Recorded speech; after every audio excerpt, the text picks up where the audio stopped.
かなり頑丈なキャップがついてます。素手じゃ開けられないですね。だからマイナスドライバーだったりとかオープナーとか使ったりするんですけど、まあ私はもうコインでいいかなと。ただいま驚きの情報が入ってまいりまして、なんとこの蓋、私人生今変わったんですよ。これなんとね、10円玉とか使わずにワンタッチで開けられる。それを実践しようと思います。私ね、さっきの動画でね、こうやってこう結構パワープレイだったんですよ。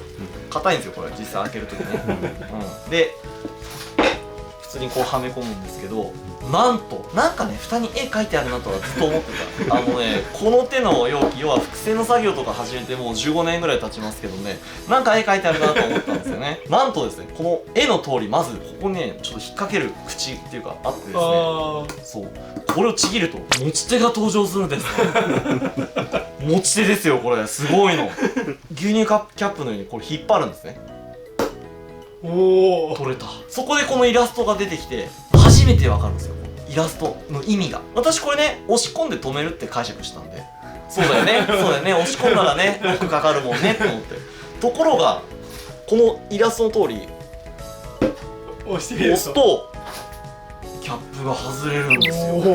そうそう、内蓋が出てきて、でキャップ外したらこの内蓋にもね持ち手がついてるから、これ引っ張れば開いた。うわー、開いたこれ。おいで、閉めるときは内蓋を閉めて、でこのねキャップね、今ひっくり返ってるから、これをパチッと元に戻すんです。でこの内蓋にかぶせる。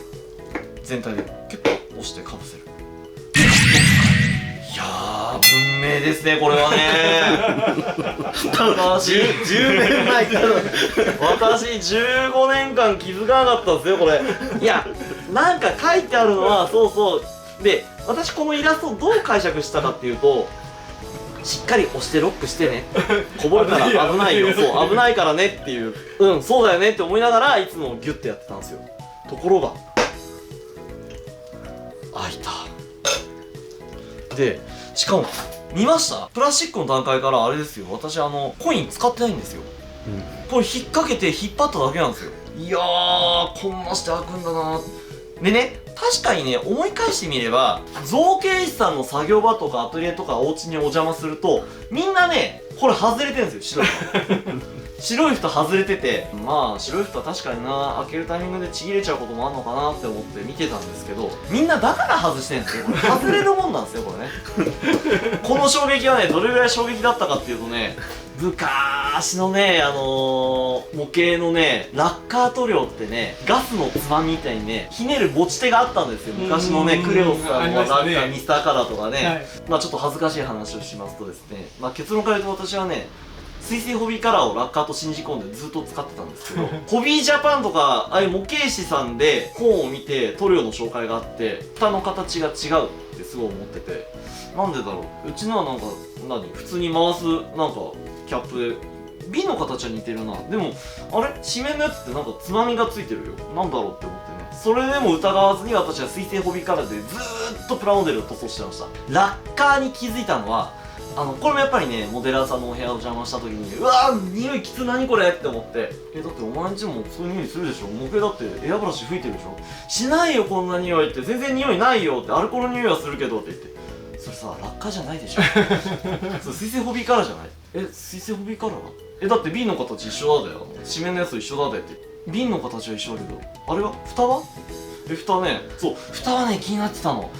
紙面の蓋ので形が違うの。このやつペットボトルの蓋みたいにしててさって言って、それラッカーじゃないからって言われて、そこで初めて僕ラッカー吹いてなかったんだって聞いてたのがね、2000年の話です。だいぶエアブラシ手にしてから5年ぐらいね、水性ホビーカラーをラッカーと信じ込んで吹いてましたね。それと今ね、似たような感覚になりました。なるほど。今だからね、徳倉さんがね言ってることが意味不明だったんです最初。菅さん蓋開けますよって言って、それは開きますよね。開かなかったら作業できないもんね。いやーもうね、やっぱ柔軟さが欠けるってこういうことだなと。もうだからもう、まずね、言われたことが理解できなかった。蓋は開くよって。さっき開けたじゃん。そう開けたでしょって。いや、そうじゃなくてって言って、開くんですよって言って、だからどうや開くかと、いや、だから、瀬川さん、蓋ね、コイン使わなくて開くんですよって言って。コイン使わなくて開く？なんかそう、オープナードア持ってるんですよ。いや、だから指だけで。指だけこれ引っ掛けてみてくださいって。まずここの爪を立てるっていう発想がなかったから賢くなりました。今日島根来てよかったもんこれでないと私は一生言い続けてますよこれで。はいこれねまずねコイン使えば簡単に開くんですよ。全然簡単じゃねえじゃねえか。すげえお前力入ったよね今ねっていう。なるほどねっていうそんな一幕でした。はい、じゃあですねちょっとこれまた別の作例なんですけど、型枠を外すところをまずちょっとやってみようと思います。これね昨日流してね、もうレジンはね表面はね完全に固まってますね。ただやや柔らかい、まだ24時間経つかどうかなのでちょっと柔らかいですね。もう本当はあと10時間ぐらい置いとくとカッチカチのもうドンキとかするんですけど、まあでも外せなくはないのでやってみましょうか。こうやってマスキングテープでねしっかり目張りしてグルーガンでねこういう隙間もねしっかり留めておきましょうね。本当に漏れるので透明レジンがで漏れたらへこむので、よしちょっと外してみますね。じゃあ外す時はね結構力づく。でもやっぱ綺麗ですこんね。な感じキラキラしてますね。してますね。ここでさっき理系剤はスプレーでやるんですって言ったんですけど、例えば筆塗り型の理系剤あるんですけどボトルに入ったね筆塗りだとねこれね筆の後まで凹凸になっちゃうので、できればやっぱりスプレーでねやった方がいいですよ。綺麗に剥がれてくるから。そう型枠外す時は結構力づく。外れるかな。よいしょ。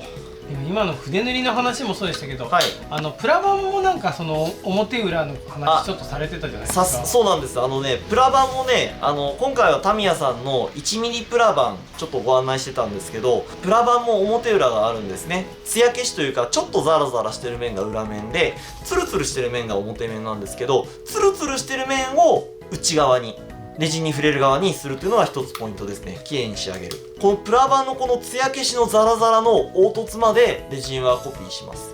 こんな形で4面剥がしてちょっとここをねカッターとかナイフとかでね成形していきましょう。レジンの減りというか引きができてるの分かりますかね。流したところねこれ引けてる。真ん中がへこんでますね。そう結構ねレジンって引けが出るので、この引けはねナイフとかでちょっと削っておきましょう。全部削り落とす必要ないんですよ。でちょっとね私はね減りをね1ミリぐらい残す派なんですよ。これちょっと後で理由話しますね。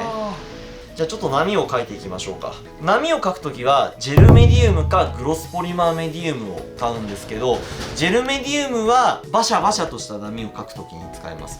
グロスポリマーメディウムは穏やかな風がないような感じのね波肌を作るときに使います。でちょっとその波肌がない時のバージョンを今からやってみようと思います。グロスポリマーメディウムで今から、透明レジンでね固まった水肌に波を描くんですけど、風が起こってない凪という感じのね静かな水面を描くときに使う素材です。このグロスポリマーメディウムもですね気をつけなきゃまずいんですよ。手につくとねなかなか水で洗い流せないからね。じゃあちょっと早速やってみましょうか。このままでも悪くはない。ただちょっとあまりにその水面というには平滑すぎるので、特にこんなね瓦礫がいっぱい沈んでるところっていうのはどう考えても波肌というか波紋ができるはずなので、水面にねそういうのをちょっとやってみましょう。さっきねちょっとヘリが1ミリぐらい高さ残しとくと楽なんですよって、それもね合わせて説明していきます。まずグロスポリマーメディウムを割り箸、筆は使わないです。洗うのめんどくさいから。割り箸でいいんですね。割り箸でいいです。もうこんな形でちょんちょんってまずグロスポリマーメディウムを落とします。ちょんちょんってはいこれで下準備は OK です。こんな形でメディウムを落としました。割り箸に今液体ついちゃってるじゃないですか。ヘリでメディウムが落とせるんですよ。なるほど。楽ですね。大変楽ですね。はい、こんな形で。なるほどなるほど。そうであとはこのメディウムをちょっとこう叩きながらちょっと押押し広げていく。瓦礫材とかはねあまり水で覆わないように自然にねこう伸ばしていきます。これやっぱ薄ければ薄いほどいい感じなんですかね。そうですね、あんまりねメディウムはね、特にグロスポリマーはもっちりした液体ではあるんですけど、そんなに盛り上げなくていいです。でこ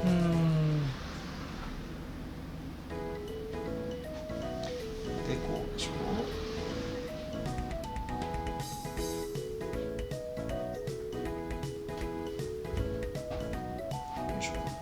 均等に伸ばすんじゃなくて、ムラがあるように、ムラを残すように伸ばしていきます。でここでも役に立つのが実はエンボスヒーターで、伸ばしたらエンボスヒーターで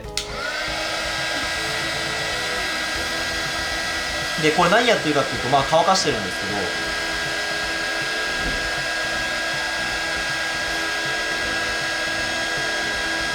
けど、で少しね表面乾くと膜が張るんですね。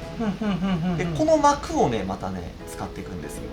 あ、なるほど。この膜で面白い。そう波肌を作っていくんですね、こうやって。へえ。表面乾かして。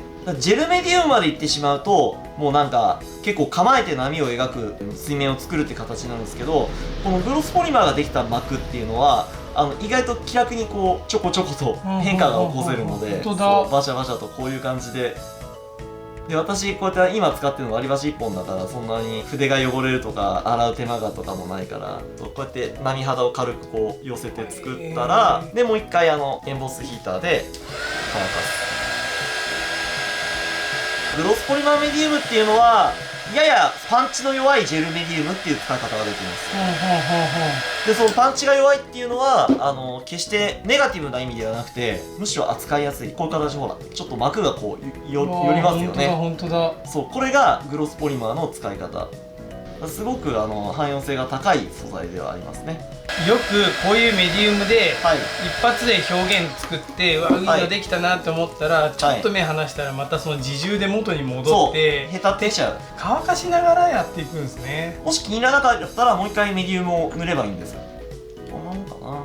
ちなみに今回割り箸なんですけど、これが実際筆を使ってしまったとして、それは水洗いでなんとかなるものなんですね。それとももう使い捨てになっちゃいます？なんとかなるんですけど、メディウムってね、その筆の奥、その毛の根元に入っちゃうとね、なかなか洗い出しにくいからね、竹串だったりとか割り箸だったりとかの方がいいかもしれない。あと意外となんだろう、筆だとね、筆跡ついちゃうから表現が逆に難しい。いやもうすっかり波ですね。はい、できた。すごいな。これで OK です。あとは乾いたらもう本当にまとめになるから。でここまで膜ができてるともうこれ以上形が崩れることはないので、ちょっと今日は急に乾かしてみましょうか。でもで今回の波を描いたポイントとしては、気泡がね出ちゃってたんですよ、レジン沈めた時に。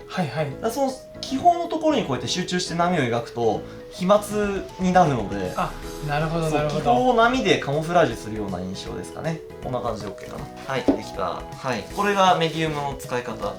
グロスポリマーですね。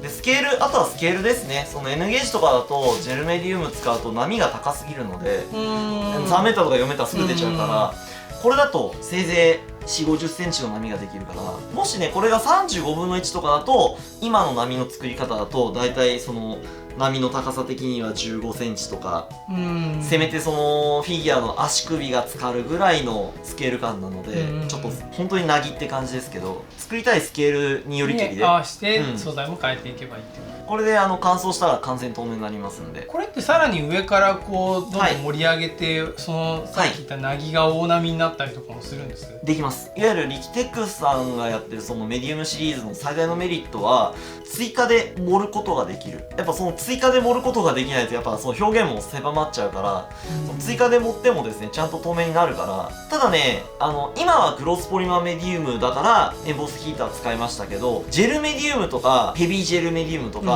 もっちりした系のメディウムはあんまり表面温めない方がいい。っていうのは表面が先に固まりすぎて中の白いのが抜けなくて白いまま固まっちゃうから、グロスポリマーはまだいいです。薄いから表面炙ったところでちゃんと透明にはなってくれるので、ここれが波の作り方。はい、はい、ありがとうございます。ありがとうございます。というわけで今回は本当ありがとうございました。いやー、こちらこそありがとうございました。楽しくレジンと波の作り方を教えていただきました。もうすごいめちゃめちゃ楽しかったです。いやいや、もうこちらこそね、波はねやっぱスケールで表現が変わってきますんでね、さっきのグロスポリマー使う方法にしてもね、35分の1だったりとか144分の1だったりとか、そのスケールに合わせてやってみると面白いですよ。あとは最後にそのレジンにその沈めちゃダメなのっていうのが、さっき言ったその塩ビ系とか塩ビ系弱いですね。素材もそうなんですけど、なんか塗料もなんかあったりしますか？そう、塗料はねよくやってしまいがちなのが墨入れ、エナメル。エナメル塗料で例えば墨入れした時で、そのままいい感じに墨入れ入ったなって言って、それをじゃあ透明レジンに沈めて、じゃあ水中の情景作るかって言った時に 100% 溶け出します、エナメルは。だからエナメルで墨入れした、模型とかだったらしっかりラッカーでコーティング、流れ出すことはまずないんですけど、結局レジンに色つけるのもエナメル塗料なので、ああ、なるほどですね、結局溶けちゃうんですよね。ものにもよるんですけど、水性塗料、これもね高加熱でやられて剥離することがちょいちょいあるので、そうなんですね。やっぱりね塗装、塗膜はねラッカーでまとめるのがいいですよ。めっちゃ勉強になりました。いやいや、ありがとうございます。ありがとうございます。いや、もう本当にレジンってちょっと興味はあってやってみたいなっていう方も、そのなんか噂ではなんか危ないよとかいろんなことあったと思うんですけど、今回の動画でこれさえ守れば、そういうそのなんか作業自体はそんなにこう複雑なことをしてるわけではないので、ステップがねちょっと工程が多いだけであって、難しくはないです。なのでなんかこの動画を見てちょっとやってみようという方が一人でもね、なんか楽しい模型ライフを過ごしてもらえたらと思っております。はい。それではこんな感じで終わっていきたいと思います。面白いと思った方は高評価、チャンネル登録よろしくお願いします。ご視聴どうもありがとうございました。ありがとうございました。ありがとうございました。